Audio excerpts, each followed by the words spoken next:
Get ready to learn with us on Bass University Live.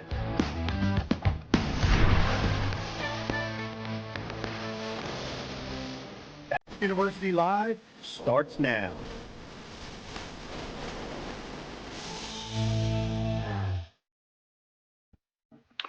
Good morning. Welcome to Bass University Live. A little bit of a late start here this morning, but we're glad to have you guys with us. We're excited. We're going to be talking about one of the legends of the sport. He's been around and winning for a long time and created some innovative techniques. Tom Monsoor. He's the Swimjig guy, and a lot of you may know him. He's won at the highest level, and he's a lure guy.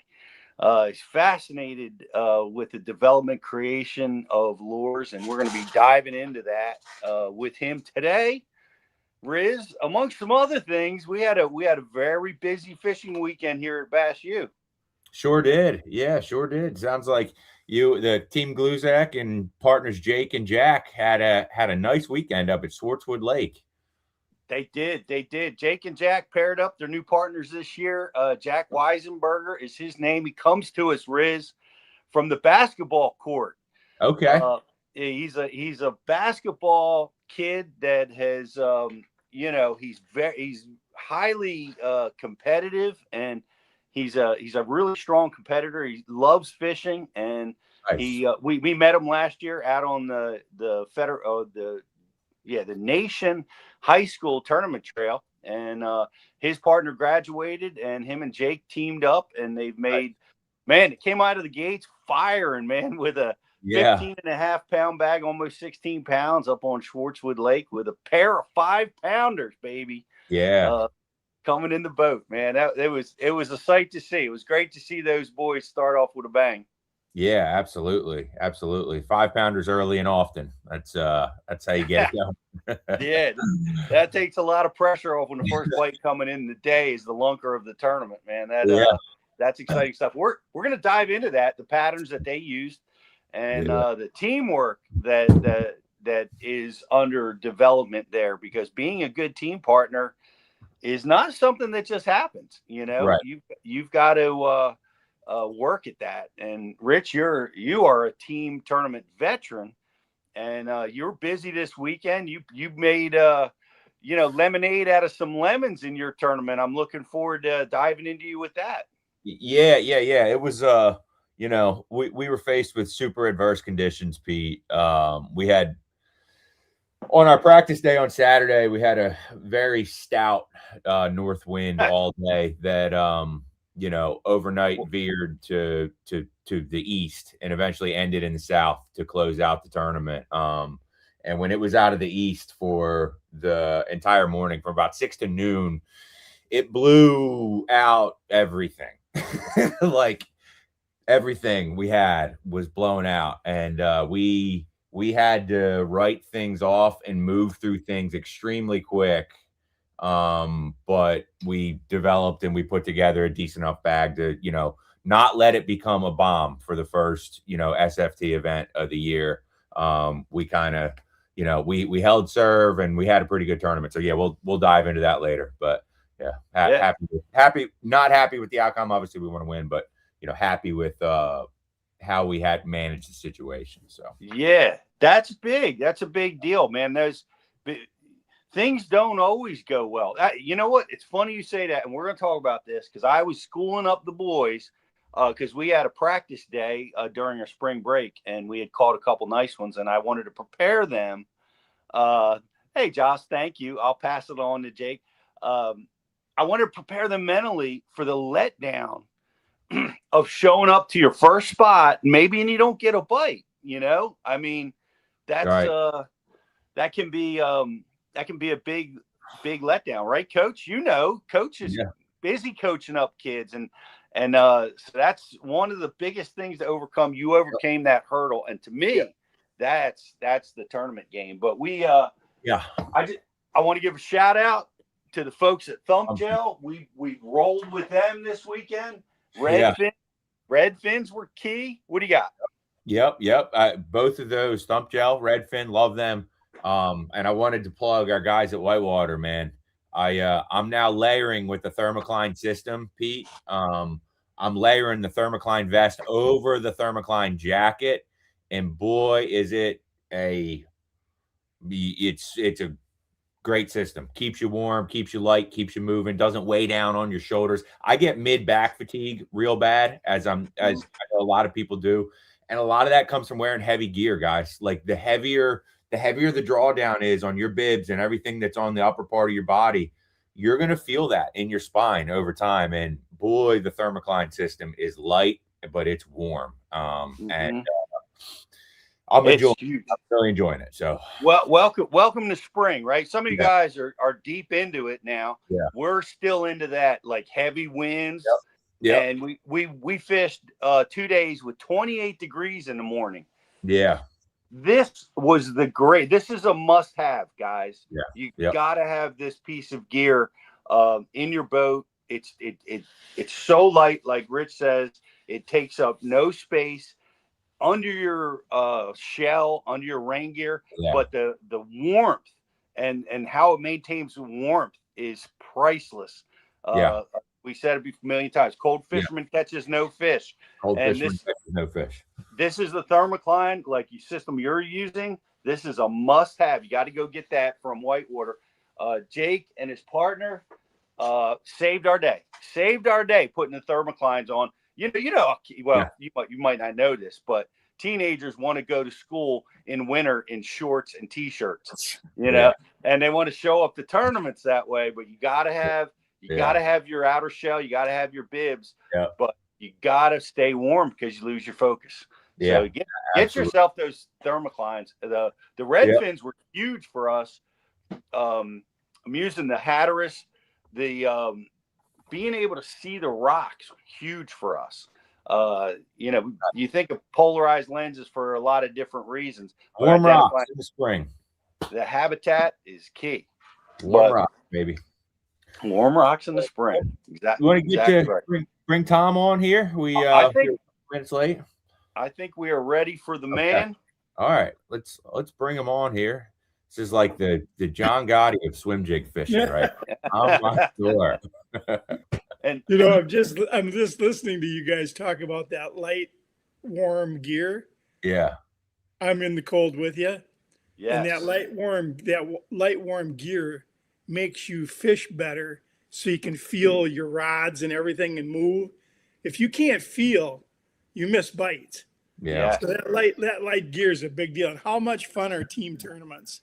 That is my favorite thing in the world. I'm listening to you guys talking. I'm thinking, God, light warm clothes. It's like a light rod to feel your bites. Yeah. I mean, it's so important. Yeah. And then team tournaments, me and Karen the last 2 years have won the team championship against all the great hooks here on the Mississippi River. Oh, right. And we're in our 70s and we beat all the young guys. That's really cool. 2 years in a row, Yeah, you're still fishing BFLs, Tom. I've been following your stats, man. You're not laying up on the young cats. If they're around here and I can stay at home and make jigs and play with my dog and go fishing and fish team tournaments with Karen, I'm in heaven. Yeah, I love traveling, but it's expensive. Yeah, that is not a cheap date going on the road. Being at home is so much fun. It's unreal. And you fish. So you got some of the greatest bodies of water. Some of the greatest fishing in the country is right around your house. Yeah. I love the Mississippi River. I mean, I just think I am so lucky. 2 minutes, I got a boat landing on pool 8 and a boat landing on pool 7, 2 minutes from my house. So, I mean, I can go fishing anytime I want, and I'm in heaven when I can do that. And then there's weeds, and I really love weeds. Not that I don't love crystal clear, rocky, deeper. They're cool too. And you got spotted bass, and that's fun. We don't have spotted bass up here, and they're really neat. You have the luxury of getting those smallies and the largemouth all mixed up together on that river. That's really fun. It's unreal how they school together, isn't it? Yeah. I mean, we get into schools of fish that are unbelievable. It's not uncommon to find 30 to 50 fish schools of smallies and largemouth. That is so much fun. Yeah. To go to your starting spot and not have fish, that is a bummer. Yeah. But you just gotta have, if you can, like 10 spots. And you just go to the next one. You can't wig out. You just gotta go to the next one, and one of them is gonna hit. And if 3 of them hit, you win. Yeah. You know, It's funny. The smallmouth and largemouth mix is something that I've used over the years. When I find them together, it's usually like a winning pattern. If you can find them bunched up doing the same thing, my son just won the tournament doing that. We found largemouth and smallmouth on the same rocky point. Do you see that on the Mississippi when they're together like that? Are they the winning fish for you? well, yeah, but if you find a big school, that's the winning fish. Don't matter if they're largemouth or smallmouth. Yeah. When you, like you say, when you get them 5-pounders and 4 5-pounders, it doesn't matter what they are. You're gonna win. You know, but it's special when you're getting both. You know, that's just, it's just special to a fisherman because you know, and if you could throw spots in there, wow, that'd really be fun. You know, and they would be if we had them up here, they would be there with them. Right. I guess just too far north. I don't know where the spots stop. Probably somewhere in Tennessee, I imagine, maybe Virginia. It's too bad they aren't here. I know that. I should have brought some up here in my boat a couple times. Well, I love the joy that you have in your voice, Tom, and you love tournament fishing, and that. How do you keep the joy in it? Like, it's so awesome because I love it, man. I mean, I love to go fishing.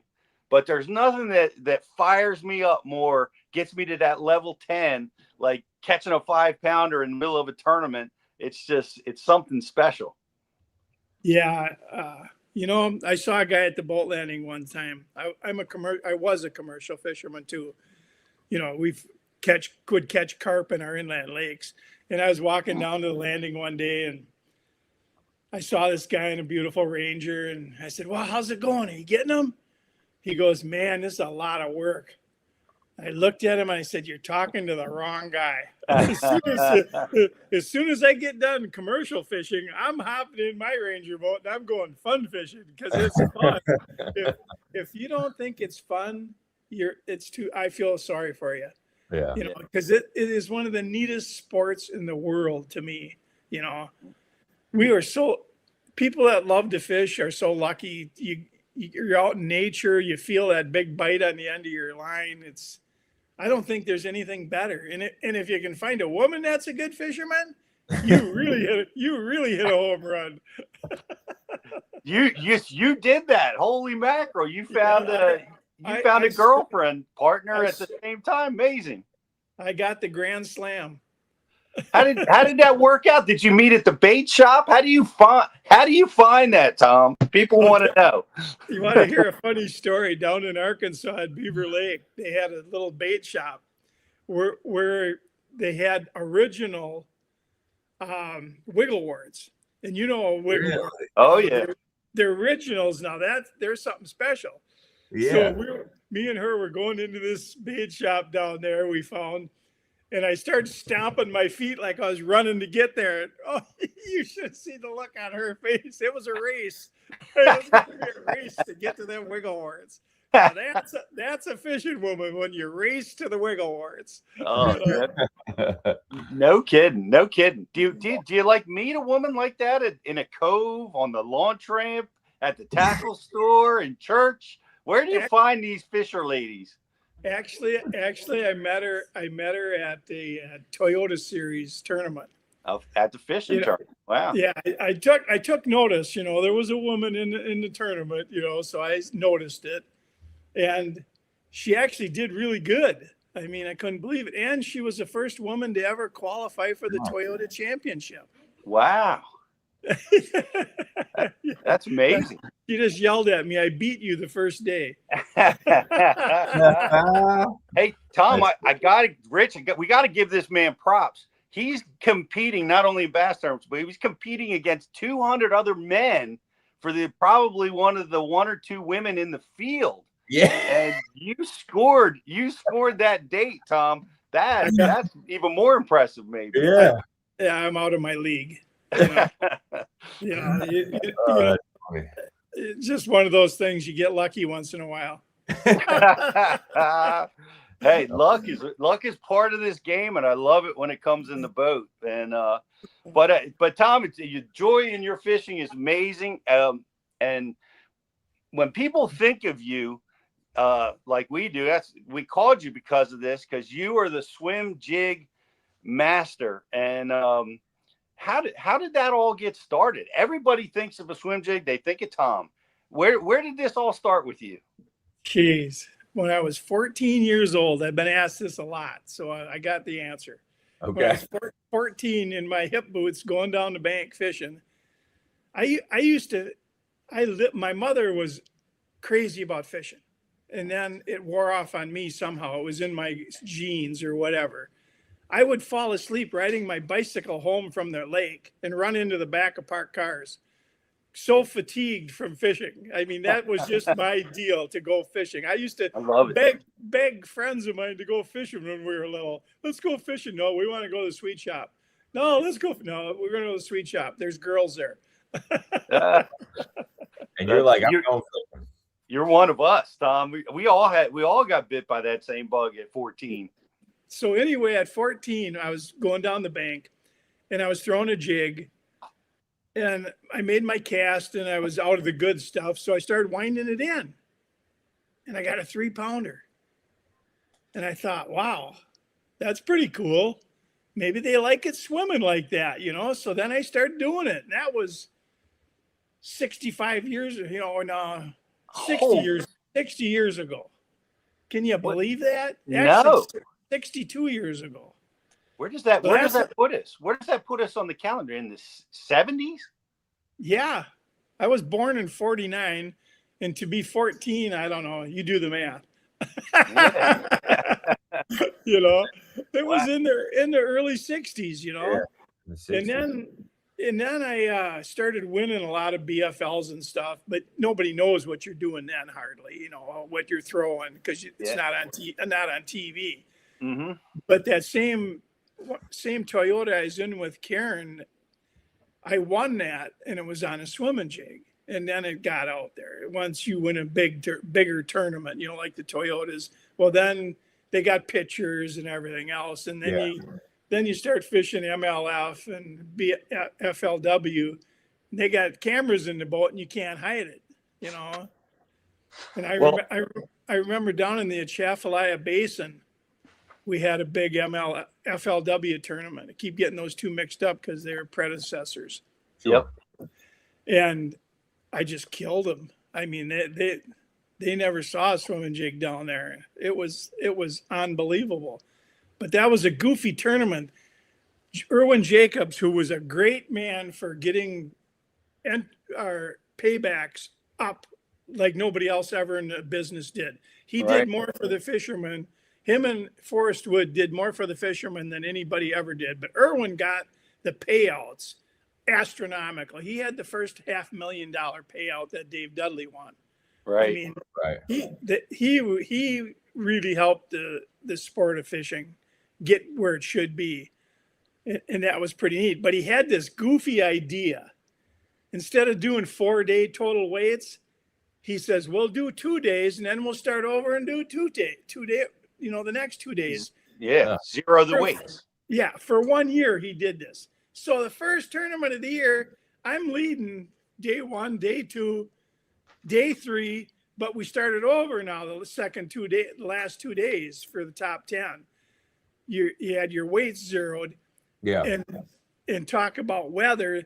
Day 4, we had 50-degree weather. And when it gets below 50 degrees, you ain't swimming a jig, you're hopping it. Because the fish aren't quite aggressive enough, but they'll take it hopping. And that was so long ago. I was so excited being in the lead and everything, I forgot. And I ended up second with a 7-pound total lead over second. Oh man. Now that sucks. Yeah. Just because we're going to try something different instead of the standard all 4-day total weights. Man. But that was it for the swim jig. After that, everybody knew. Yeah. Then there Well, was no hiding, and that was back in the 80s, I think, or 90s, somewhere in there.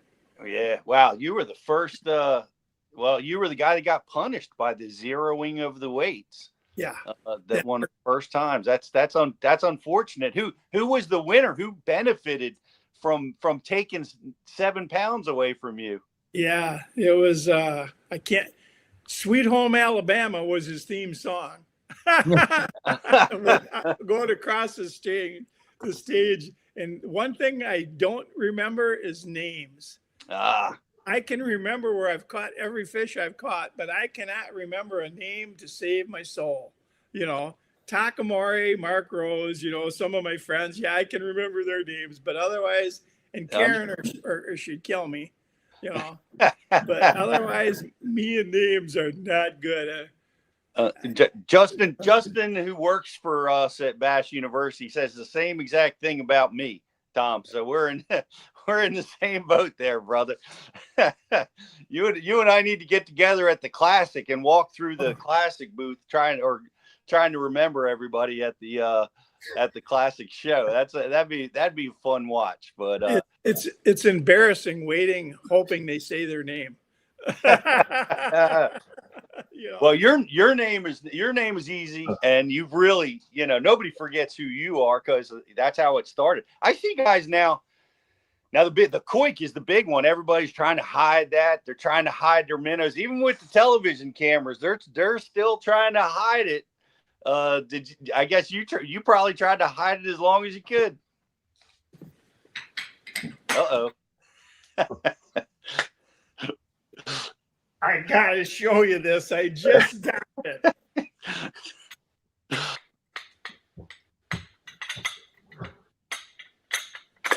You know what that is? That's a mold. It's a mold for a koiki. Is that right? You make them? Can you believe it? Wow. And that's the big one, not the little ones. This is the big boy. Wow. Full cast. How cool is that? So, how did you get that built already? I mean, when I'm on a mission, I'm on a mission. Whether it's to find a 5-inch megabass swim bait or to find the koikis. I got 18 of them sitting on the counter over there that I bought a month ago, just because I got to see it. Yeah. Right. You know, I got a bait shop in the basement. Mm-hmm. I got more baits in the basement than most bait shops. You know, they do them bass caves, and you can't believe the stuff I've got in the basement. I love it. Because hey, you if you're going to use it, if it's good, and you're fishing tournaments all the time, you can't be going looking for stuff. Yep. You got to be able to go grab it off the shelf in your basement. You know. Yeah, I can't find anything in my basement, in my garage. Mine is so organized, it's scary. Karen labels everything. I mean, I can find anything I want. It's the coolest thing in the world. Oh my God. You know, being organized is one of the big parts of being a good tournament fisherman, I believe. When I go out, I have 5 rods of each lure that I'm catching fish on. I don't sit down and retie. I pick up a new rod. I retie if I'm in a no wake or something, you know, idling somewhere. You don't waste 1 minute in a tournament doing stuff that you should be prepared for. I heard a guy one day in a big tournament, I broke off and I sat down to retie and my coingler caught a 5-pounder. I thought, well, you deserved it. You weren't ready. Yeah. That's Rich. You're all about the preparation. That's music to your ears, I imagine. Yeah, it is. I mean, it's valid. I would say it's more validating, Pete. I mean, as we mature as anglers, or as we move on through our lives, naturally you have less and less time that you can actually spend on the water in circumstances, right? Life pulls you in certain directions, jobs, relationships, et cetera, et cetera, et cetera. Right before this podcast, between 8 and 9 o'clock this morning, I spent 1 hour in my boat.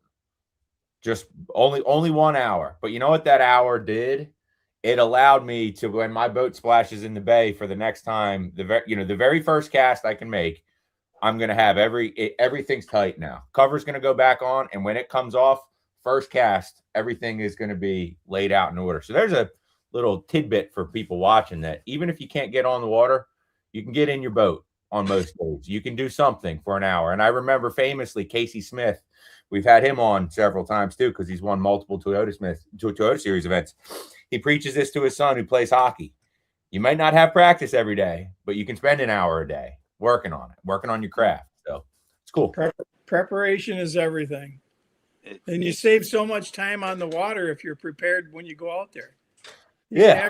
Extra hour of fishing maybe because of it. So it seems, Tom, like you're big on efficiency, right? You mentioned that you like to know where everything's at and have everything happening fast, no wasted time. How much of that do you think has played into your swim jig success? Because it is a bait that you can truly just keep reeling them in on when you get on a school like that. It's not, you don't have to manipulate it a ton aside from maybe freshening up your trailer. You can hook them, get them in the boat, unhook them, and get right back into them. Boy, you said a mouthful there. Seriously, a jig is, I mean, it's fun to throw top water. It's fun to throw all this other stuff, but there's nothing as effective or as fast as a jig. Whether you're swimming it or hopping it. Now, my swim jigs, I hop a lot and I swim a lot. It's maybe half and half, and if there's a school of fish, when I'm watching, I watch fishing shows just like everybody else too. And when I see them on a school of fish or something, or they catch a couple and they don't throw a jig in there, I just think, wow, they're missing the boats. It drives me nuts, to not see that, especially if I know the guy. I'm thinking, throw your jig, my God, you got one of mine in the boat, and whether it's a shad or a crawfish, jig, either one, you can get all the fish in the school. I've sat a million times, I'd say, in the last 50 years on schools of bass. I mean, we do it all summer up here. And in the tournament, not in practice, but in the tournament, and you will hook 40, 30, 50, however many's there. And a jig does that. I mean, yeah, wow. You can throw a crankbait, you can throw a spinnerbait, you can throw a buzzbait, whatever, but a jig will catch them all. I always tell Karen, she says, well, how do you know they're not here? Well, I didn't get bit. she don't go for that one, but it's true. I believe if there's one there, he's going to bite. And if there's a bunch there, they're all going to bite, and that's probably not, maybe it's not, I believe it. I could say maybe that's not true, but I believe that. I believe I can catch them on a jig. If I had to have one lure, it would be a jig. Well, with scoping, things are changing now, but I'm old school. Hey, we've seen the jig even play Josh Jones, who's the trophy hunter. I remember using a jig. They're swimming a jig without a trailer to catch those double-digit bass. Hey, me and Karen, we go down to Florida a lot because there's a lot. Usually the first FLW or MLF was in Florida, and I loved it, Well, we hung out around the Harris chain a lot, and I've got pictures of 10 to 15 pound bass, all caught on a jig that you would not believe. I found there's something down in Florida called the needlefish. Do you know what that is? We have them on the Chesapeake too. Well, a big bass, the really big ones, if they see a needlefish, they're going to get it. For some reason, they go nuts over needlefish. What is it? That's such an odd phenomena. I really know why, because you would think what is so appealing about a needlefish? Is it just how it moves that they just can't stand it? Because I look at that, I'm like, why are they choosing that over a bluegill or a crawfish or a shad or a herring? But you're right, and it's only the big ones. I mean, the big ones when that deal's going on. I made a jig that resembled one. And you cannot imagine the giant bass I've caught on it when we go to Florida. It's a Florida thing, but it is, and it's just a watermelon jig to match the needlefish. But there's a couple other little add-ons to that too, that entice them. That it's I put a speed worm behind it, That's what I was just getting ready to ask is how do you profile a jig for that? Match the bait. Yeah. Yeah. It's a needlefish. I How mean, long of a hook? well, see my hooks. Now, there's a thing about the swim jigs. Most people don't use a long hook. I use a longer hook. I use a longer hook on everything.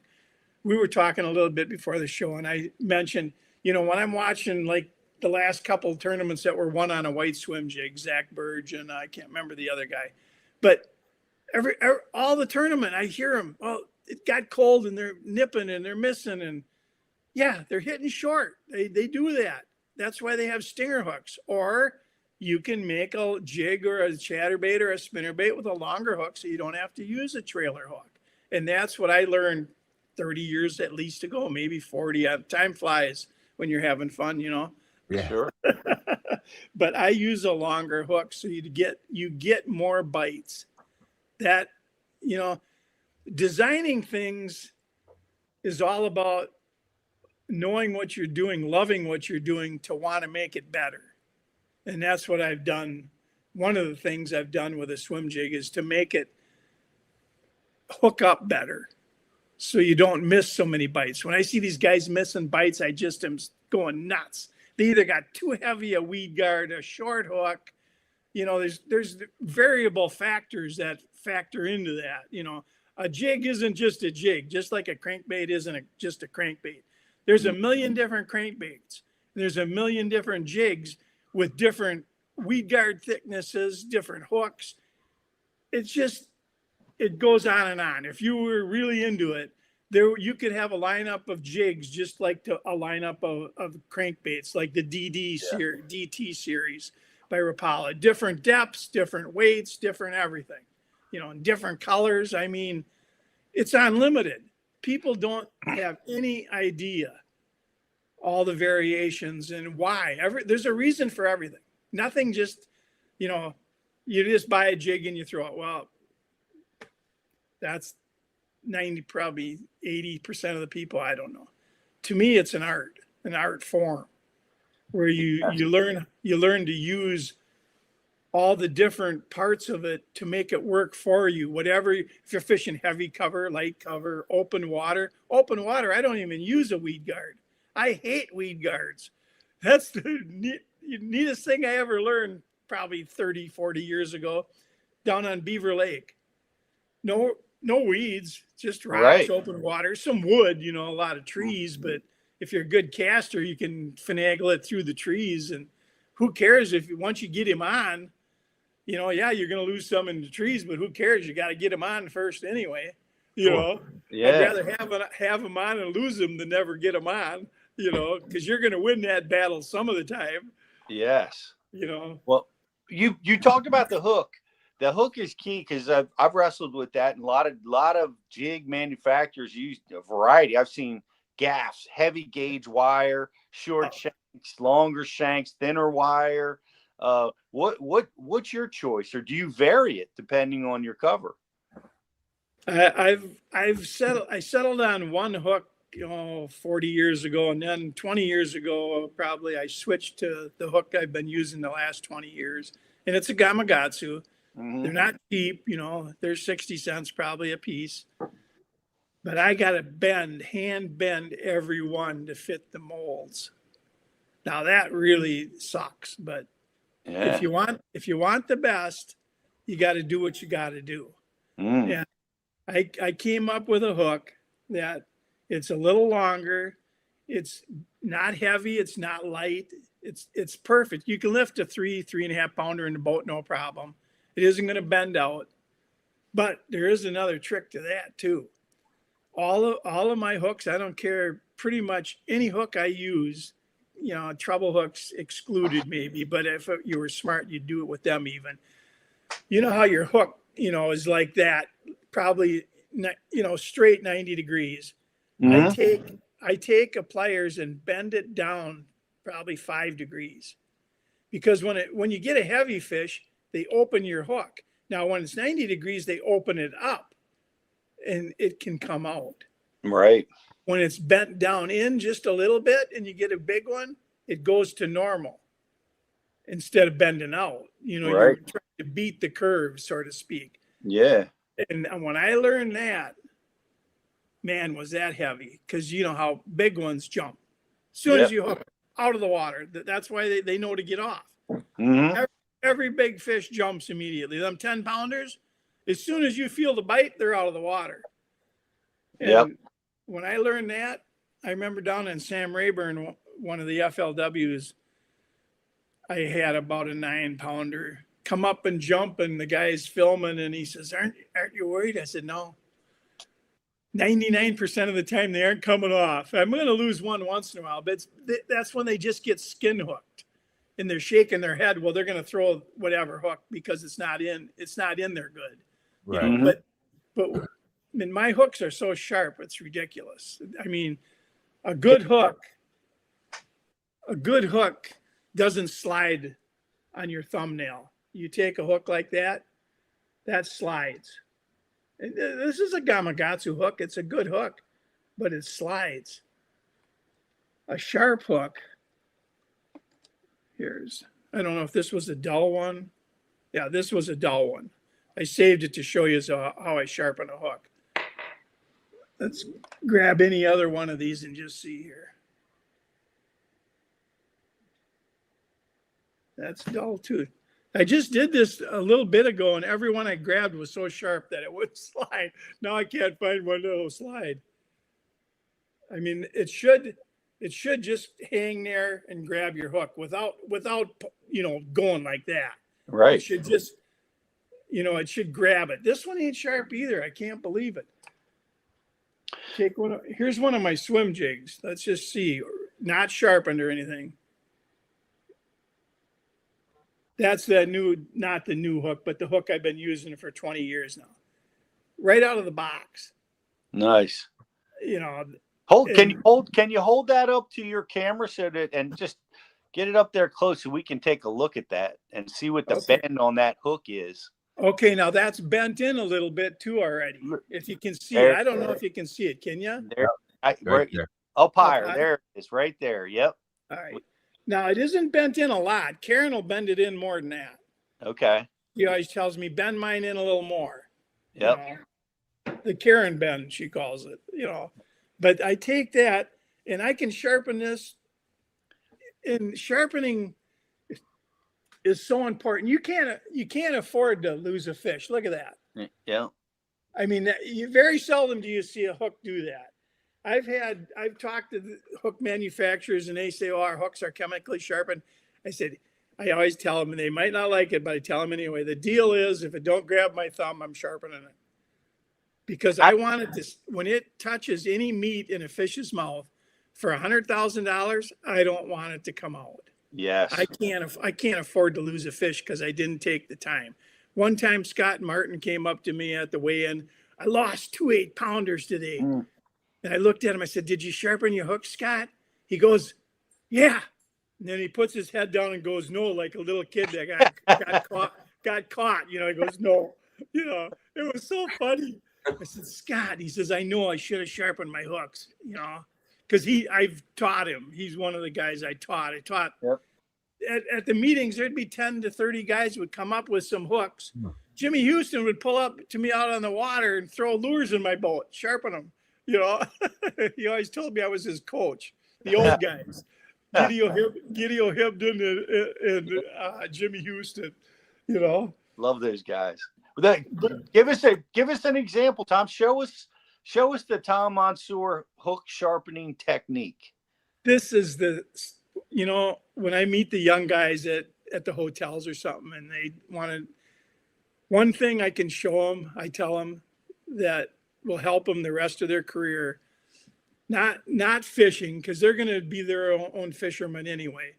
But to learn to sharpen a hook is the smartest thing you can ever do. Now, this is a regular Gamakatsu round bend good hook.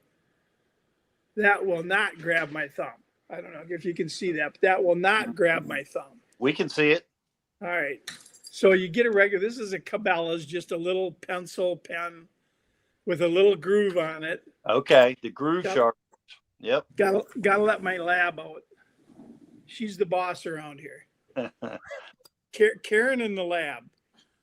So anyway, you hold your lure away from you. The jig head's facing you. the hook's facing me. You take the groove, you put If the you groove. could just come up a little higher. There you go. We can see that. All right, let me see here. Put the groove on the center of the hook on the point. Now, I'm straight on with it right now, perfectly straight. Yep. The secret is you go 15 degrees that way and 15 degrees that way.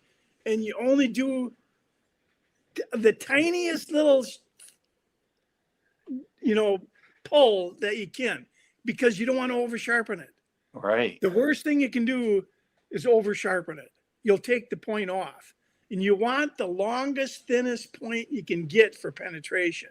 You don't ever want to, when your hook's rounded off and you're sharpening it with a file, you can get it sharp, but it's real short and blunt. That's good for practice. It's not good for a tournament. Okay, so we put it on there and you just go that little bit, put it on there again. Usually I'm down where I can see it real good. Just that little bit. Are you pulling it? Are you pulling the file towards you? Correct. Okay. Now that's another thing. You're going with the grain. There's a thing in sharpening, like sharpening knives or spuds or chisels, whatever. You want to sharpen with the grain so that you want it smooth where it's going in. Mm-hmm. That's part of. There's a reason for everything. That's part of a sharpening. So anyway, this one was really dull, and it's a big hook, a big 5/0. So I'll hold it up again. Sometimes you got to do it twice. And I can do this in 2 seconds in my boat down where I bing, where I'm used to doing it. It's starting, but this is how bad this one was. You can take a hook that was really bad. Mm-hmm. Now that time I got it good. That time I could feel it. Yeah. I mean, it's just so heavy, the jig head and everything. But that's what it should do. Yep. It took 3 times. Normally it don't. On a good hook, it's just a tiny bit, so you don't over sharpen it. So you're only doing one side of it. Like you're not trying to do anything underneath, like on the side where the barb is. One little time on each side. That's all you need. It's that simple and that quick. I mean, when I'm on a school of fish and I'm sometimes you hit the bone, in the mouth of the fish. Sure. And I'll check my hook quite a bit, and just put it on my nail and see if it grabs it. And if it doesn't grab it, hop down the bottom boat, bing, bing, I'm done. 10 seconds. And it's as sharp as a razor again. Another 10 fish, 5 fish, 20 fish. It depends on when you hit a bone or something, And that can save you so many fish in tournaments. I mean, this is tournament stuff, This is, if you just want to catch every fish, fun fishing, it helps too. Sure enough. You got a personal best on. You want to land that fish, That's what I tell people a lot. Even if you're not a tournament guy, it's more fun when you put your hands on that fish. Yeah. There's no doubt about it. You want it to do that.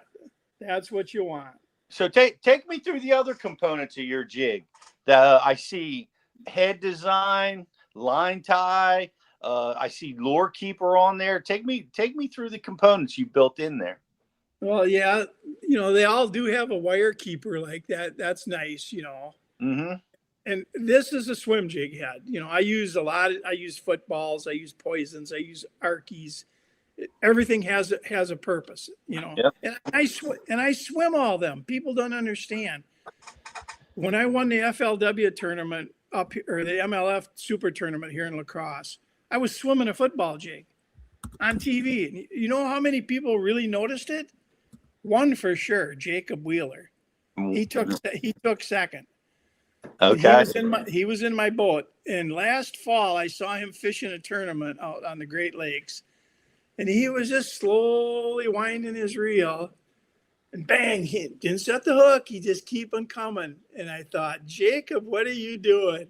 After 2 fish, he goes, okay, I don't have a weed guard. It's on my football jig, but I don't have a weed guard. This is what he learned watching me in that lacrosse tournament 4 years ago. All right. He's good. If there's something that works, he wants to know. And Yeah. that's a smart fisherman. You know, he's not I went up to Hot Defoe once when he was in La Crosse.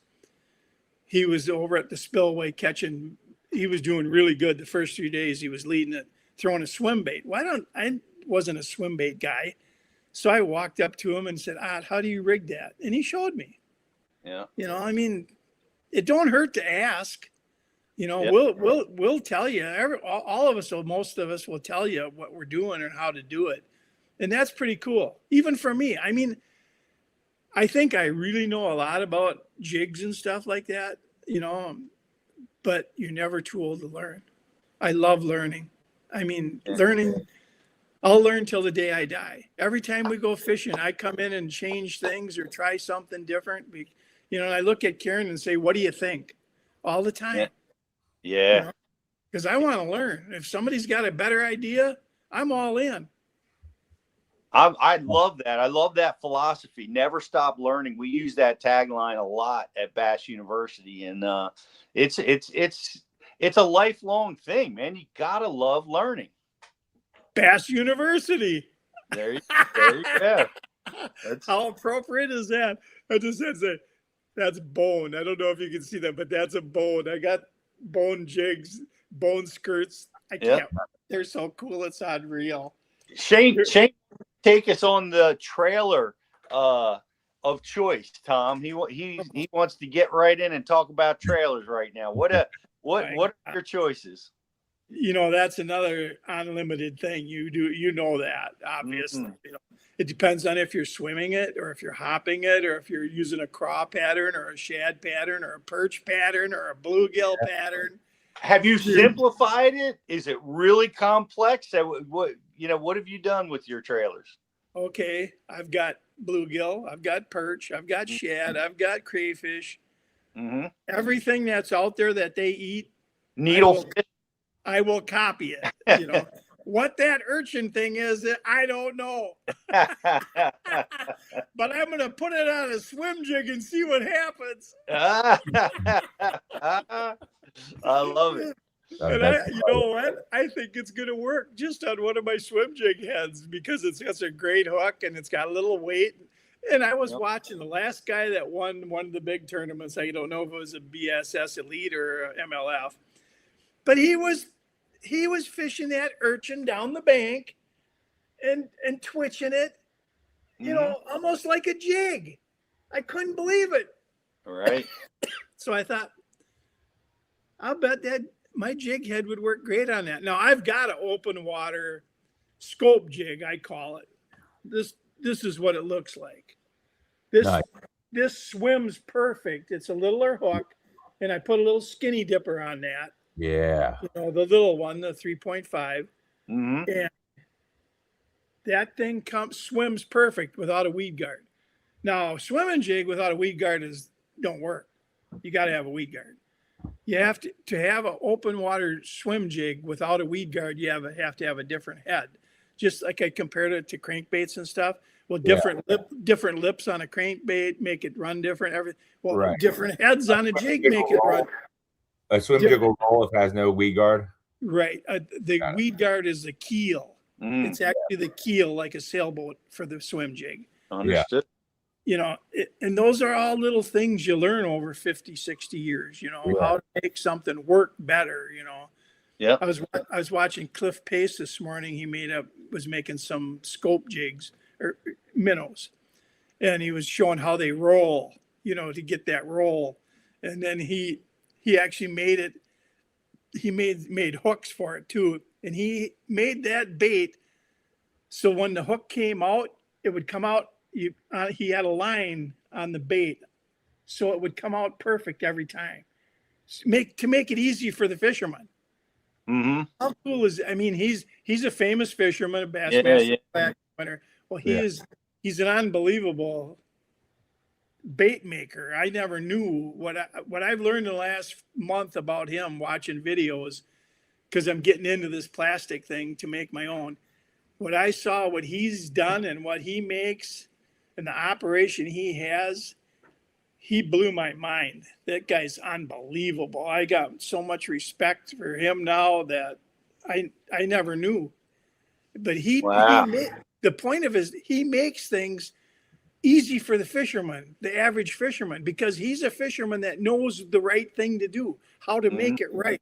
The point of that is he knows how to make it right. I have a joke about my swim jigs. I call them made right. Mm.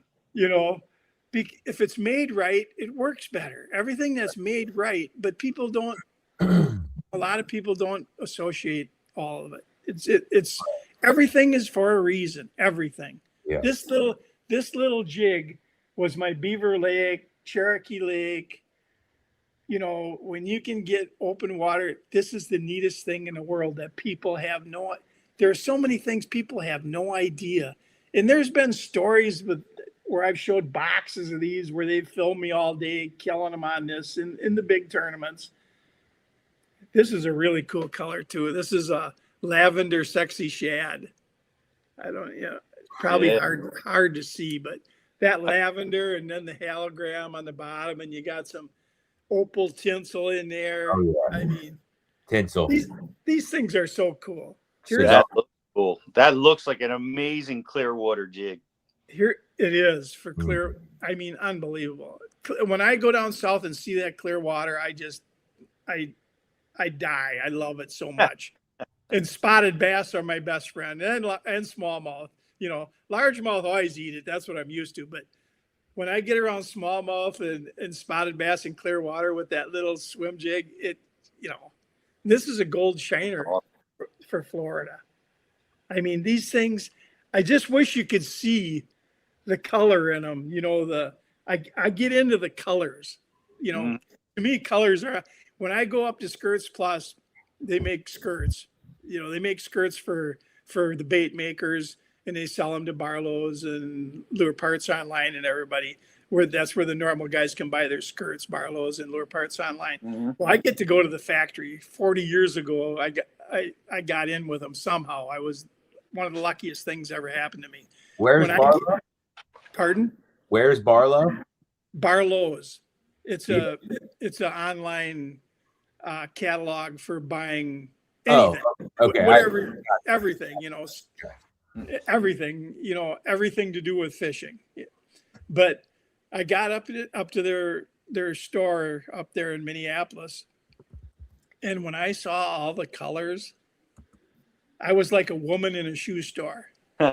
I went nuts. I mean, I've been in love with that place. And then I got to where I could work with them and tell them, hey, this would be a really great color to match, like a perch or a bluegill or whoever's got Zoom's green pumpkin or whatever. Got to match these colors because this is what the trailers. I try to match my jigs to some of the best trailers that you're going to use, whether it's green pumpkin, purple gold, whether it's a little dipper, the beautiful different colors of a little. There's a lavender jig or little dipper that matches this. I mean, I make jigs to match the baits that are available, but that's also why I'm going to start pouring some of my own, because they don't make some of the colors that I want, that I'm going to try to make. Right. There's so much fun making all this different stuff and matching it up. And the more you match it up, the more fish you catch, I believe. Now, I've got friends that have gone on to make jigs and stuff, after they met me and stuff, friends of mine. And they'll come up and show me their prize jig. And I just want to cry. It's so ugly. But I don't tell them that. And they catch fish on it. So what are you going to do? Yeah. But it's funny, there's an art to it. I have a friend up in Minneapolis, Howie Lee. He makes something jigs. And he makes my jig too. He sells my jig to, in small numbers and big numbers, but he makes the prettiest. He's an artist. He paints lures and stuff, and boy, God, it is so neat to see some of his jigs that they're unbelievable how pretty they are. They're not a cheap date either. They're like mega bass. I call his stuff the mega bass. Mine is too, but he sells them I don't usually sell them. In the winter, every fall, or this winter, Karen had a hip replacement. So we stayed home. We didn't go to Texas or Florida. And I made jigs all winter. So I sold a bunch this winter. And when I sell them, I only sell like lots of them for $250, or I don't sell them because it ain't worth the time, you know. And you wouldn't believe, as fast as I put them on my Facebook page, Tom Monsoor Fishing, they're sold. I'm posting them and I hear the computer going ding, ding, ding. I mean, it's unbelievable. But look at us. How many times, you know, they spend $250 for 35 jigs. Mm-hmm. But I'll order $1,000 worth of trailers at one time. So I guess it's nothing. And I have guys that'll buy $1,000 or $2,000 worth of jigs. They'll get me on one and then they'll message me, can I get 3 more of those lots like that? Yeah. You know, yeah. I mean, so if you're a fisherman and you know something's good, I don't have one Megabass 110. I've got 200, you know, and you guys probably do Same. too, you know. Same. We're just suckers for stuff that's good. Hey, if it works, it's valuable. It's extremely valuable because there's a lot of crap out there that doesn't work well. You know? And when those guys see me post those, they buy them. As one guy I read yesterday, I read a post. The guy said, how fast do these sell? Because he didn't get none. Yeah. You know, what's the expectancy rate for how fast you got to be bidding on these things to get one of these? I always put, you got to put sold under the post, you know, so that nobody else, whoever does that first gets them then, you know. It's kind of fun. It's actually fun, believe it or not. Well, it's high demand, and you've earned that demand from being so successful with it. So it's a tremendous like, that's your bait. It's funny because we have like Brower was the flipping guy, Jimmy Hughes was the spinnerbait guy. You are the swim jig guy. That's never going anywhere.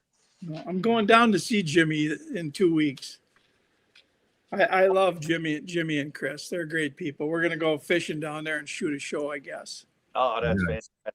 That's fantastic. He's still at it. Still the Jimmy Houston Outdoors. I just saw it on ESPN the other day. I thought fishing shows were done on ESPN, and here's Jimmy back on ESPN again. So that was very, very cool.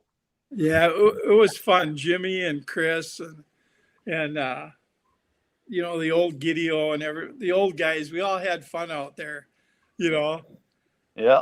I still have fun out there. Gideon, I said, I make the old guys look good. You know? Well, I want to ask you, you know, you've got forward-facing sonar. What's your swim jig look like on there? How is that impacting what you're doing with your swim jig? Have you learned anything, or has it helped? Is it how are you using it? You know, I was right next to Drew Gill in a hotel room 5 years ago, you know, for a tournament, Smith Lake. And him and one of his buddies were right next to me, and we were talking, and I didn't understand none of that stuff. But that was the beginning of Drew Gill, you know. Right. Mm-hmm. And he did good in that tournament, but it was the beginning. You know, it was like I remember watching KVD sitting out in front of his hotel room probably 50 years ago, you know. And it was the beginning for him then, and it only went up and up and up and up, you know. Yes, sir. Well, it was the same thing with Drew. I didn't realize what he was going to be doing, and to see what he's went on to do with scoping is amazing. You know, it's unbelievable. You know, when side scan came out and the Mark Roses were out there ledge fishing, it was amazing. Yeah. You know, until learn that. Well, I haven't really learned good because we got all shallow water up on the Mississippi River here, mostly shallow water. Mm-hmm. And we got so many rough fish and crop, everything. I mean, you know, now Drew knows what he's looking at, I think. These guys are good, but down south, you can know what you're looking at better than up here. When I was down on Rayburn last year, I took that Arky, that little Arky swim jig like that. And you could see them out, you know, when you're in 30 feet of water, you can see fish. Mm-hmm. And I actually was catching them doing that. And it was the neatest thing you ever saw. But I'm not good at it. Not yet. Understood. You Well, know, I'm waiting for this new XL to get the new XL2 from Lowrance transducer for old guys that sees wider. we, we need the old guy new stuff, you know, to compete with these young guys. They're so focused on that thing.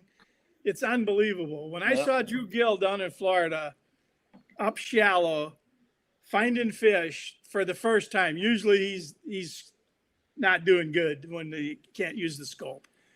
But that day he was scoping shallow and I saw him figure that out. I said, that's it. It's all over. when he figured that one out, that the game's over, you know.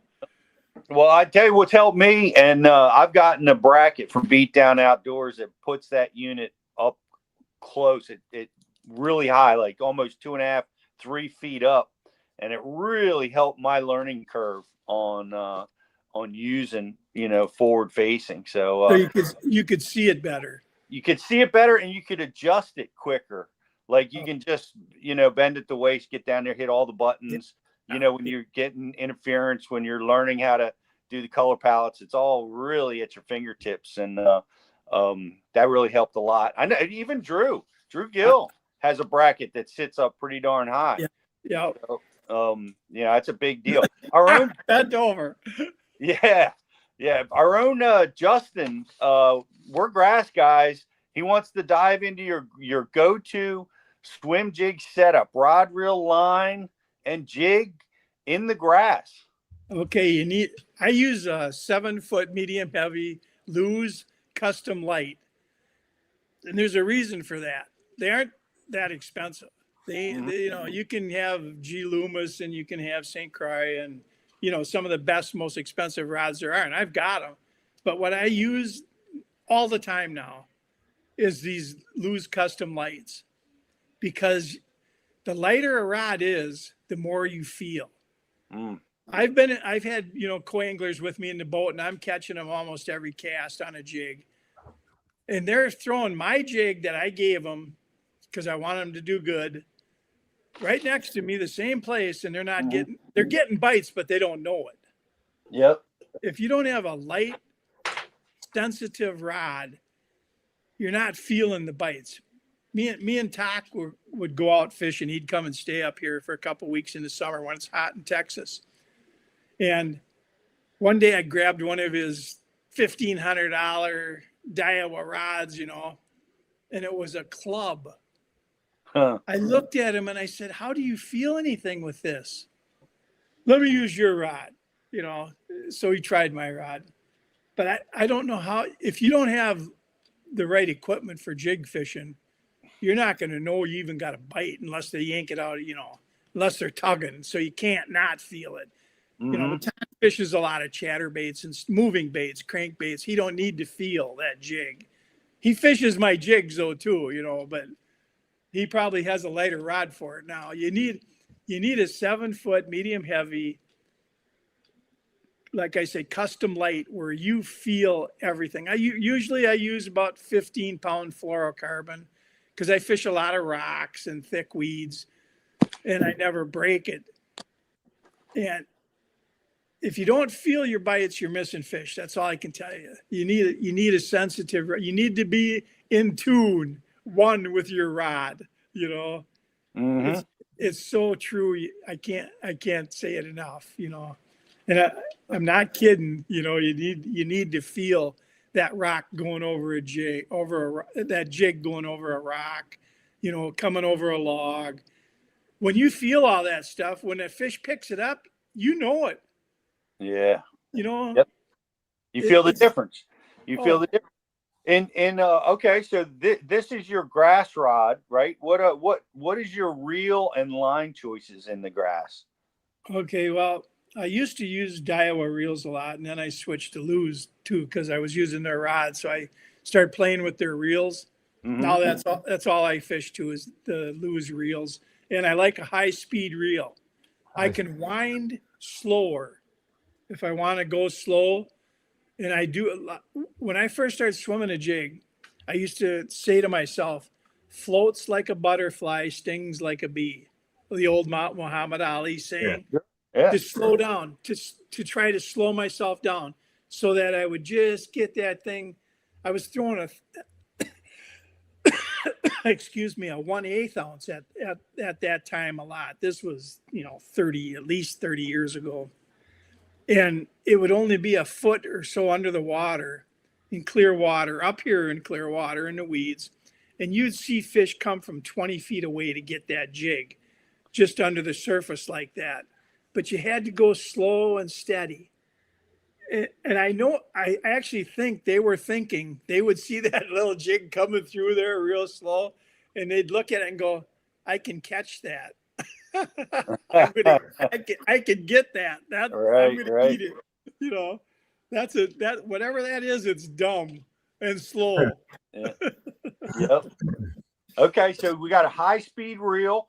The line is such an important factor because it impacts your hook sets, your feel. Are you braid, fluoro guy? Do you ever use mono? What are you using? I'm fluoro 100% of the time. Okay. And when I'm throwing that little arky, I'm 10 to 12 pound fluoro. When I'm throwing a regular swimming jig, it's maybe 12 to 15 mostly, especially if I'm setting the hook. But 12 for swimming's plenty even. Now, I got Mark Rose will tell me, no, I use braid. I need a big heavy hook. I'm going to set the hook, and I try to tell him, no, you don't need to do that. No, there's that old school, got to set the hook so hard you break your line and bend your hook, unless you're using I don't know what they call them hooks when they do. So there's a name they do. I can't think of it right now, where they make hooks stronger than, you're fishing for sharks or something. What? Super line. Yeah, well, and they throw braid. I don't do that. I don't, that's why that humdinger jig that they sell, my head design, humdinger makes one. He uses a 5/0 Gamakatsu, good hook. But to me, that's too big a hook. But he says it's for braid. And guys, that's what they want. Right. A lot of guys use braid. I don't, but a lot of guys do. Wow. So 12-pound test on a rod that's not that strong. Man, that is unique. I mean, on a long cast, in my mind, how are you getting hook penetration on that, Tom? The sharpness of the hook. It's all about the hook. Yes, sir. I can hook a fish 200 feet away if he breathes on it. And I don't need to set the hook. I don't set the hook. I've told people in my boat they're missing fish. I'm catching one every cast and they're missing fish. And I say, what are you doing? Why aren't you getting them? Well, I'm setting the hook. And I look at them and I say, don't set the hook. Just wind fast. When you're winding fast, you can sweep to the side too, eventually. But first thing is to just wind fast. They'll hook themselves. If you've got the right weed guard and the right hook, they're yours. Wow. And that's 200 feet away. That ain't up close. There's guys throwing braid in they call it a Swimjig with a big heavy skirt that doesn't have any action. A Swimjig, a real Swimjig has a light skirt that has so much action, it's unbelievable. Too much skirt, too much is bad. Yeah. People don't. They think, oh, you're skimping on the skirt. No, that's what gives it the action. Some people don't understand, the way things really work, and that's what makes a Swimjig work. A smaller hook. That big heavy hook makes the Swimjig tip over even. It gets lopsided because of that hook. Trying to hold that big heavy hook up. I use a smaller. If you saw when I held that hook up, compared to a big round bend hook, I mean, there's a big difference there. You Mm. know, this one sits way up higher and this one's more compact. It doesn't affect, it makes it swim straighter. It gives it more of a true action. Kind of Can like a you crankbait, kind of like a crankbait thing again. You want the Yeah. right, you got to can, use the right stuff. can you show me your weed guard that you would use in around wood or grass? Okay, this is the weed guard I like right here. Okay. This is and that's the right angle, and everything matters again. Mm-hmm. You know, your weed guard sticking straight up, you know, like a lot of them do. Now, a lot of guys have learned this over the years from looking at my jigs to make the weed guard the right direction. So it's you know, it's laying down at an angle more. That won't catch the roof of a fish's mouth. That when they're sticking straight up like that, when he bites down, he can push the hook away from him. Okay. It's Yep. unbelievable how little things matter. You know, Sure. who thinks of stuff like that? I do. Yeah. Yeah. Like I say, you got to be into it. You know, if you're Yep. really into it, you figure shit out. Yep. You talked about the skinny dipper trailer. Yeah. What are your other? Give me your top 3 or top 5 trailer like actions. Okay, when I won the Potomac River, I Yeah. was using the. Oh, I'm having a brain melt right now. The flapping hog. There we go. Lock in. I've only got 1 million of them. Use them all the time, but there's a brain, you know. Oh, but that little flapping hog, you know, it resembles the old Zoom chunk, you know, with the two extremities in the back. Not a lot of action, you know. I mean, not like the rage tail, you know, Right. where they really kick, you know. Yeah. Right. Everything's there for. Sometimes they want that subtle, you know, slide, glide, like a leech or something, you know. And sometimes they want that kicking from a rage tail, you know. I love menaces, I love rage tails, I love skinny dippers, and I love my flapping hogs, you know. That's a good lineup right there. You can't put the trailers in a box. No, it's whatever you're doing. Yeah. You know, if you're fishing slow, if you're swimming, if you're imitating a shad, a crayfish, there's so many variations. It's unbelievable. Yeah. You think there's a lot of different crankbaits for different depths and everything? Well, there's more jigs. When I make one jig of one color, if I come up with a new color, I got to do footballs, poisons, arkies, bitsies. And then I got to do 1/8 ounce, 1/4 ounce, 3/8 ounce, 1/2 ounce. I mean, it's endless, you know. Right. If somebody ever made a real jig line and then there's heavy cover, then you go to a different weed guard. You know, I don't have none right now because I'm making, you know, my light, what I call the real swimming jigs, you know. This one is so cool, it's unreal. I know you can't see that. It's a silver shiner. And I wish you could see the sparkle, the holographic sparkle in that head. Yeah. That skirt is unbelievable. I mean, these colors are to die for. They're so beautiful. I mean, I'm a color guy. I see a beautiful crankbait is a work of art. Megabass jerk baits are beautiful. Well, you can make jigs just as beautiful. That's right. That's right. Well, talk to me about your retrieve. We talk about the Alabama shake and the slow roll or the burn. What have you learned about retrieves and what are your go-tos? If you can break it down. I know it's so complex. Now, don't take this wrong. One time a guy said, "What's the most important thing you could tell people about Swimjig?" I said, "Fish where the fish are." and there was never more truer words said than that. Right. You know, somebody's always catching them. Mm-hmm. You got to fish where the fish are.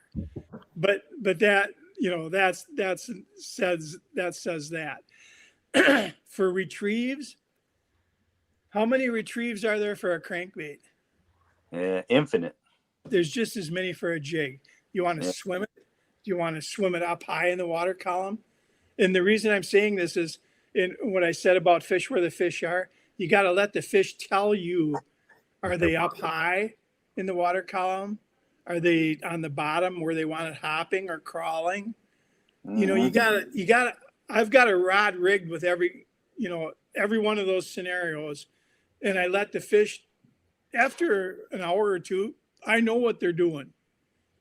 You know, if I can use my Arky and go down the bank, you know, like on Beaver Lake or Cherokee Lake or one of them island lakes like that, you just got to let the fish tell you what retrieve they want. I used to love, in the weeds especially, that low, high up in the water column, slow, let it hold my rod way up even just to let them, and you see them hit. You'll see every hit just about when you're doing that. You know, I forgot what Muhammad Ali always says now. Floats like a butterfly, stings like a bee. That was so true in the beginning. That's what started it all. 1/8 ounce swimming jig, swimming it high in the water column in the weeds and lily pads, and that's what started the whole thing. You know. Yep. And you can take an 80-year-old woman out and tie on a swimming jig with the light weed guard like mine are here, and she'll catch fish all day, and she won't get hung up. And it's the neatest thing in the world. You can take anybody out and let them catch fish on it. Yeah, that's awesome. And I love the visual component of it high in the water. John Cox does that so often. John is always about. He says, I've seen almost every strike that has ever occurred on my swim jig because he loves to fish it high up in the water column. He is so funny. I love John. I watched him win a tournament somewhere down south. We were down there, and I was going down the bank, and he was coming down the bank on the other side, and we were coming by each other, and he was winning the tournament. And I watched him, and he was throwing a swimming jig. And he was just twitching that thing like nothing I've ever seen. And then I remembered when we were on the Potomac, the weeds were real thick when I won that tournament. And I was going like that, wiggling it through the weeds. And then when I didn't feel the weeds, I'd let it drop into the holes. And bang, they'd get it. And all those guys watched that because John was really, when I won that tournament, that's when he got into swim jigs. He saw that, and he was out there just wiggling that thing. Well, and I learned something. They like it when you wiggle it like that all the time, I guess. And now I see guys swimming jigs just going nuts doing that. You know, like it's like they're scoping. You know, they're out there shaking a minnow. You know, right? And I don't really do that much. You know, the only time I do that is if they're schooling. And I want it to stay. It's like scoping, I suppose. You want it to stay where the fish are, and you can go real slow and just wiggle it, you know, in place almost. One time at the boat landing on the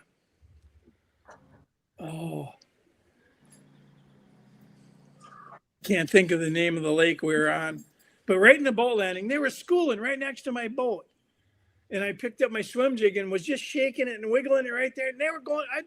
Just bang, bang, bang, bang. So they do like that little shake thing, just like they like. It's like they like the shaky scope thing, you know. Yes, sure enough.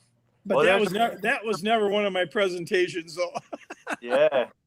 Well, it's interesting, and then everybody calls it the Alabama Shake, and there's a time and a place, and I guess there's a time and a place for everything, and there's so much to this, and you shared so much of it with us, Tom. I really appreciate it, man. I appreciate you taking some time and hanging out with us. We've all upped our swim jig game by talking to you today.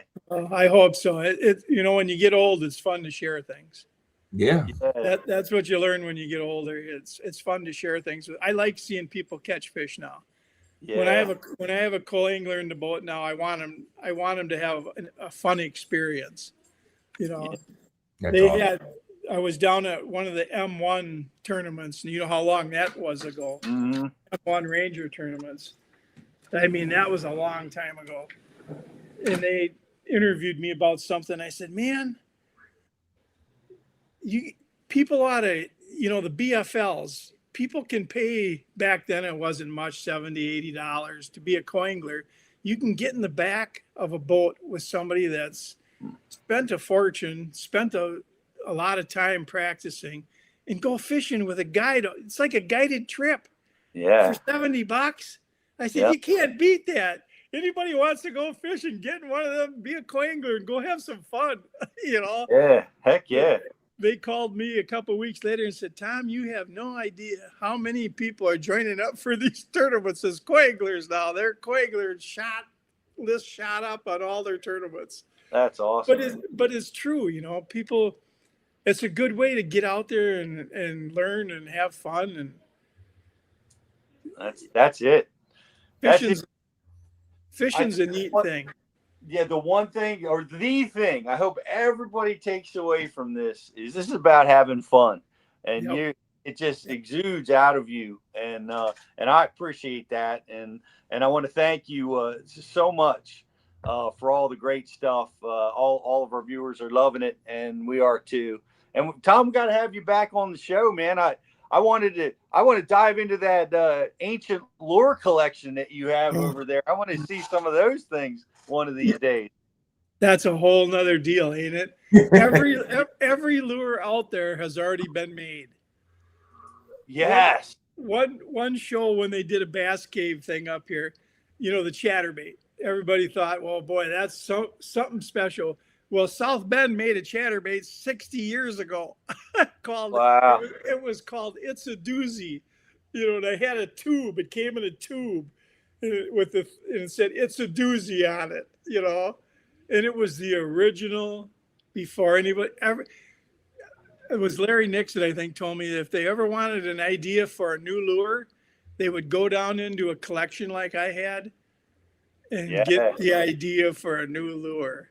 Yeah. Whopper ploppers, anything. They're so old, it's unbelievable. That's crazy. That was an old musky lure, 60 years ago too. The hush puppy. Yeah. Oh my God. I've heard that. Well, let's do this again. It's been a blast. I want to wish you good luck. I hope you guys win third year in a row up there on the Mississippi River. I know we're waiting for you. That probably ain't too likely. 2 in a row was pretty good. If you're in the top 5 or 10, you did really good. Yeah. But nobody wins all the time, Well, enjoy your time with Mr. Houston. Tell him hello from us, from the guys at back you, and we hope to have you back on the show sometime real soon, Tom. Anytime, you just give me a call. Thank you for having me. Thanks. It was fun. Yeah, it was fun. And I'm going fishing now. There you go.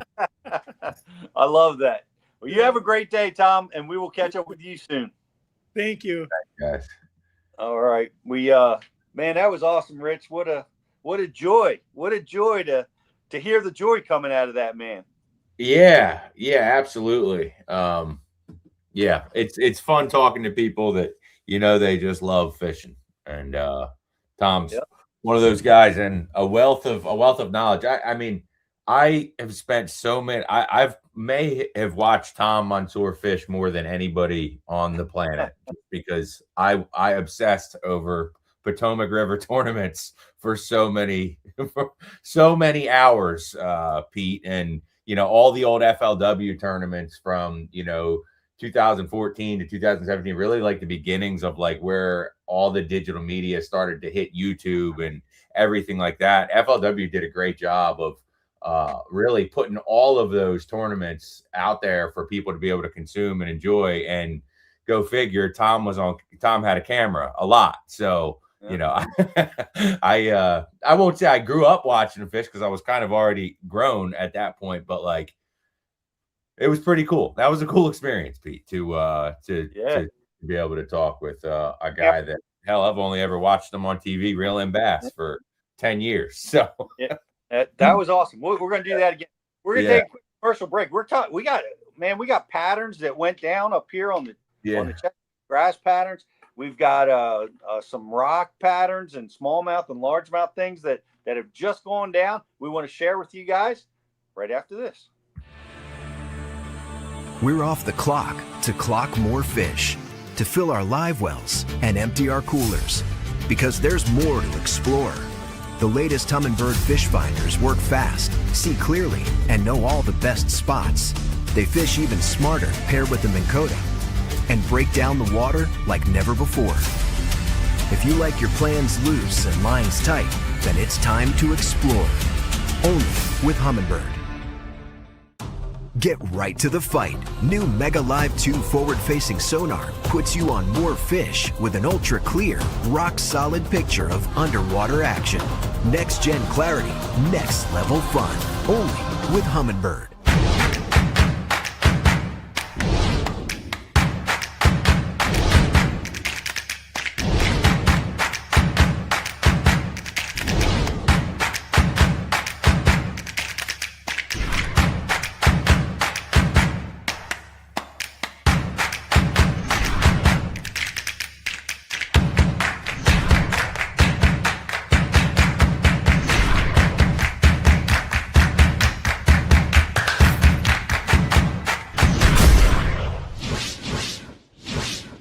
Whitewater Fishing Gear.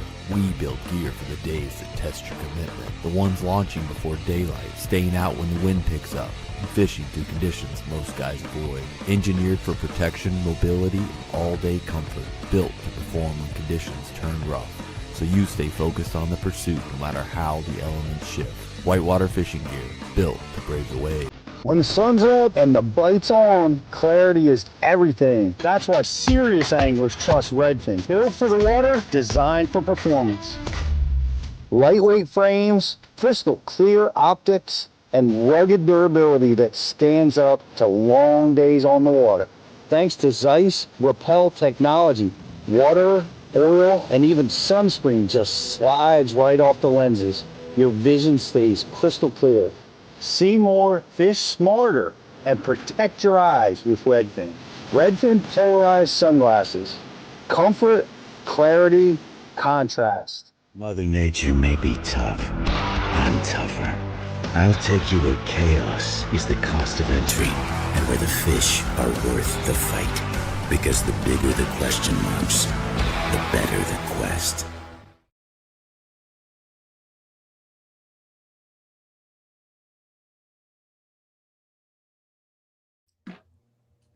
Welcome back, everybody. Great to see everybody weighing in. A lot of people running a Suzuki. I guess Tom's running a Suzuki out there these days. I had questions about the hook. It seemed like Tom could talk about that hook for about 3 shows. Right? Yeah. we just scratched the surface, man. I mean, we were trying to dive in, and the more we dove in, the more details kept coming. Yeah, no, for sure. I mean, look, everybody's got their opinions on what works best for certain applications, and it's hard to argue with success. You can't really argue with success. And, so when Tom says that something is right, you better take some note to it, because he's spent a lifetime, perfecting that. And I really enjoyed the hook sharpening component of that. I gotta up my game a little bit with that. I sharpen my hook speed. I use a file, just a regular Cabela's flat-sided file. And I'm kind of always, trying to get better at it. But I'm definitely gonna order one of the file style that Tom was using and work at that some, because I mean, look, you catch enough fish on a chatterbait or a swim jig or a spinnerbait, whatever. I mean, your hook point gets compromised. There's no ifs, ands, or buts about it. And chatterbaits are damn expensive. So it adds up. Rather than putting that baby back on the shelf and saying it's a practice jig only, now if you can just choo choo choo choo and you feel good that get it sharp, man, it gives you that extra level of confidence, and you don't got to keep buying new baits. So that was a nice little tutorial, and we've got a lot of tutorials at Bass University. Obviously, Riz, we were launching great instructional content every single week. I know you guys are watching it. Download the Bass University app. Brought up Drew Gill. Drew Gill is one of our original Bass U students and now instructors and super champion out on the tour. But What's our schedule looking like this week and next at Bash U? Well, it's a good question there, Pete. Let me look up here at my big ass calendar on the wall. So last week we released Todd Castledine sight fishing, and Todd's always very well received, especially by me. I love learning from Todd because Todd goes down rabbit holes, and so do I, and I'll dig into those rabbit holes with him. And this week's release is Drew Gill, the hot topic button here guy we've talked about a lot today. And this week's seminar is throwing the dice. Yes. Throwing the dice, the sea urchin style baits. There is a lot to unpack with these baits. They cannot be put in a box. You might buy them in a clear box, but they are not to be kept in that box. They are powerful. They're catching fish in all across the country in just about every scenario. And Drew does a nice job of opening up your mind to where it needs to be to throw that bait and be successful with it. So yeah, great seminar. Seminar. Great instructor. We love having him at Bash University. Appreciate what he delivers for us. Yeah. Great stuff. Check it out on the app. Everybody download that app. It was a great weekend. Man, I got to give it, Justin, I don't know if you're prepared, Rich, to put up an image of Jake's great catch here this weekend. I will. I don't have one, but I will pull one. I'll pull one in there, Pete, in just the time that it takes you to lay out how the tournament went for the guys. The one of the things that Tom talked about, Rich, which I recognize is the joy that he brings. And we've interviewed a lot of the successful college teams over the years, and one of the things that they continually say is you just got to love fishing. Part of picking a good partner and a good team is loving fishing and each other, and that's such a great thing. And I saw the love with these two guys. They love, man, they just are both consumed and love being out there, love trying to figure things out together. And what a great deal. We were on a glacial lake up by us full of rock and grass, and the tournament could not have gone and really any better, any smoother, guys. A little bit, we were challenged a little bit, I guess. And at first thing in the morning, they were struggling with maybe in the first hour of the tournament, but as they settled in, they really settled in nicely. Got on a strong chatterbait bite, which is a great early season 50-degree water temperature situation. And they got on that chatterbait bite, and it was pretty awesome. Jake put the first fish in the boat, and it was a 5.5 pounder. It was lunker of the tournament. And nice.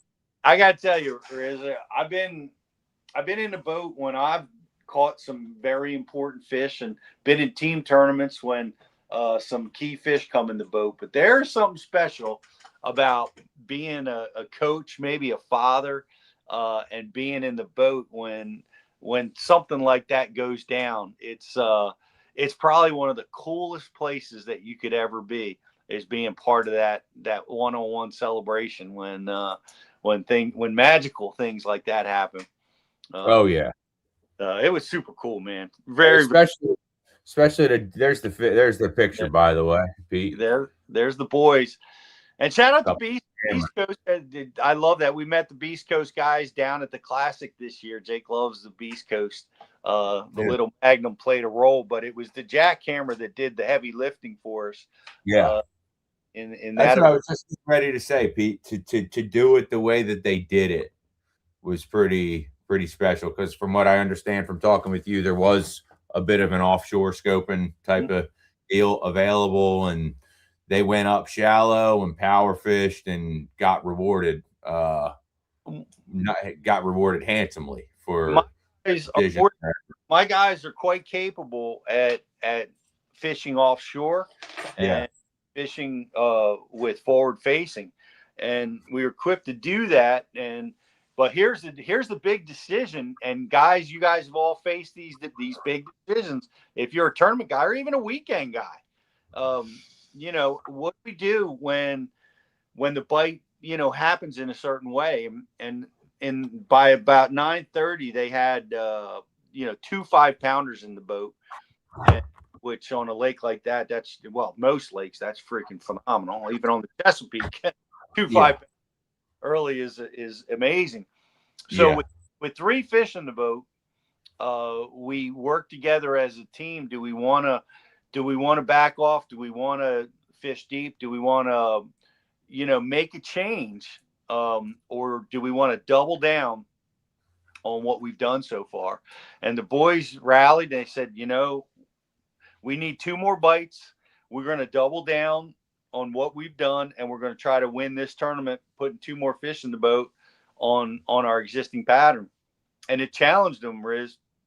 It challenged them because they went quite a long time without a bite, and making adjustments, looking at wind banks, non-protected banks, and wood and lily pad stalks. And finally, in the really the last hour of the tournament, they made a shallow move into the lily pad stalks and put their 4th fish in the boat, and then their 5th fish came soon after on a wind-blown point, which was pretty awesome. So the point is, they were going to make an adjustment and go deep and do what a lot of the other kids in the tournament were doing, was fish that offshore bite. But they opted to stay with their plan, stay with their focus, and bang out that limit if they could, and win the tournament in that style. It turned out to be the winning decision. So that was it was amazing decision making, good execution.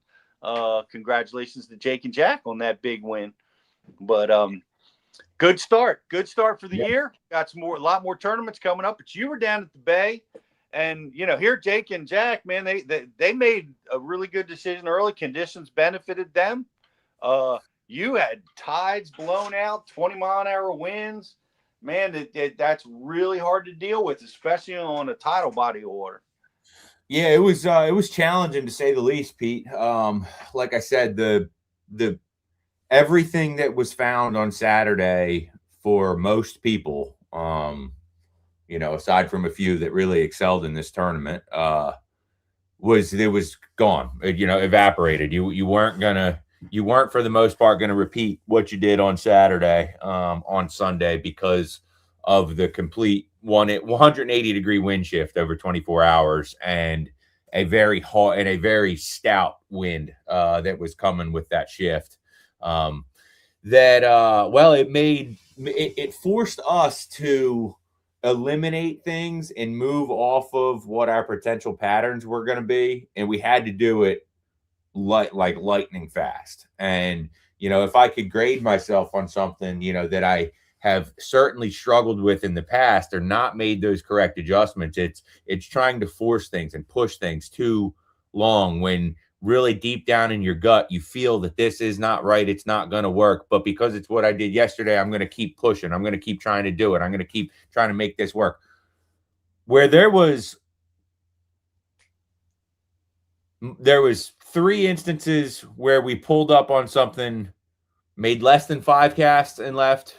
There was 2 instances where we pulled up to something, didn't make a single cast and left, and just kept. We didn't get bogged down at any point to where we felt like we would ask each other, we're like, does this feel right to you? And if we both said no, and we felt like it wasn't the deal, we were gone and on to the next thing. And eventually we ran into a group of fish just continuing to kind of fish through the zones and get in manageable water to where we caught a limit off of one stretch, and then kind of went back to practice mode. We had a limit with a 5-pounder in there, and just went back to practice mode. And then the conditions changed. The wind continued to veer from the east, pushed into the south at the same time that the tide was turning and coming back up. And you know what that does to the Bay, Pete? It lays her down. Slicks her down. That south wind got settled in. It eased off right about 45 minutes into the incoming tide. We made a move, got out to some grass type of habitat and caught. Well, we caught a pile of fish that were not helping. All 2 to 2.5 pounders. The bucks were there. the chicks, they ain't coming. They might next weekend, but tonight they're staying at the pregame. They ain't coming today. That's what it felt like anyway. We fished through an area and caught 10 to 15 bass, all the same size. There was 3 other boats in the area, all catching nearly the exact same size fish every time you kept the hook. 1 hour left, boom. We made another decision. We ran back through and fished an area that we didn't even make a cast on in the morning because we pulled up and knew that it wasn't right.